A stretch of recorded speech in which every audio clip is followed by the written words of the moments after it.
Well, obviously, weather the big story of the day, and people certainly need to be careful in those flooded waters. Yeah, if you live in around the area, the spots around where you live that can really be a problem. It's going to be those same areas that you're going to be dealing with, again, with all the rain that we've had recently, and just give it a little time to get a little lower before you try to cross some of those flooded spots. But we've got more rain in the forecast as we finish out the week. Just a slight chance tomorrow morning. I think a higher chance on Friday morning, and then we'll dry things out once we get into the upcoming weekend. Weekend, by the way, looks beautiful. The rain we've had out there today, the back edge of it here, just holding on to far southeast Oklahoma. Pretty much everybody in our forecast area, eastern Oklahoma and southeastern Kansas, is drying out. That storm system pushing the severe storms here now into Arkansas, parts of Louisiana, northeastern portions of Texas. Even just had a tornado watch issued here for parts of the Midwest from St. Louis into parts of Indiana. But it has been a wet month of April. In fact, a record wet month. For more on just how much rain has fallen, meteorologist Brandon Rowley is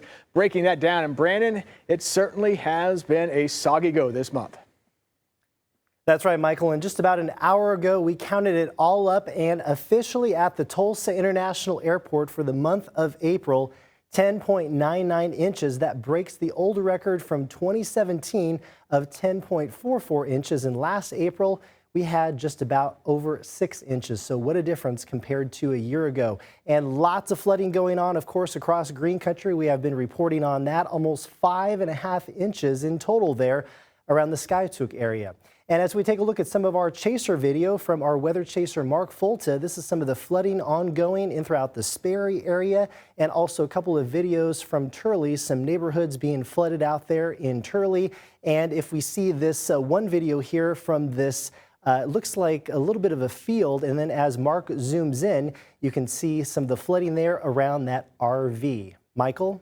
Yeah, certainly a wet go. Just be cautious if you are out and about. Again, don't attempt to cross any flood roadways. Want to make sure you make it to the next day just fine. That cold front sweeping through tomorrow morning still could give us a couple isolated showers and storms to start things out tomorrow morning. Most of us will be dry. We look nice and comfortable into tomorrow afternoon. Really nice finish tomorrow. Then that next chance of showers and storms starts to roll in as we go into early Friday morning. So this will be early Friday morning, probably after midnight Thursday night, with a wave of showers and storms tracking across the region. And then that should clear out by the time we get into Friday afternoon. But that round of storms that does come in on Friday morning could pack a little bit of a punch. We'll have to watch this. At least a low-end wind and hail threat. I think the tornado threat should stay very low, but at least right now I'm not going to leave it zero. And of course, with any additional heavy rain, we'll have to keep an eye on any flooding potential too.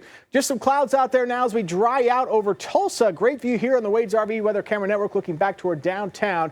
Overcast skies here in South Tulsa as well. That 65 degrees is currently our warmest temperature of the day. 64 was the high until we made it to 5 o'clock. We'll wake up tomorrow morning, mid to upper 50s across the region. And again, maybe an isolated shower or thunderstorm tomorrow morning. And then a nice finish to the day, mixture of sun and clouds, temperatures up into the mid 70s for highs. Should be a beautiful day, maybe a few upper 70s to near 80 as you go farther to the south and to the east. We'll keep an eye on that storm chance there into Friday morning as we break down the super 7-day forecast. But a nice finish to the day on Friday, and then look at that weekend, y'all. It is going to be a beautiful one. Take advantage of it. Cool, crisp mornings and just nice afternoons. We'll keep an eye on the next chance of storms after that into the middle of next week.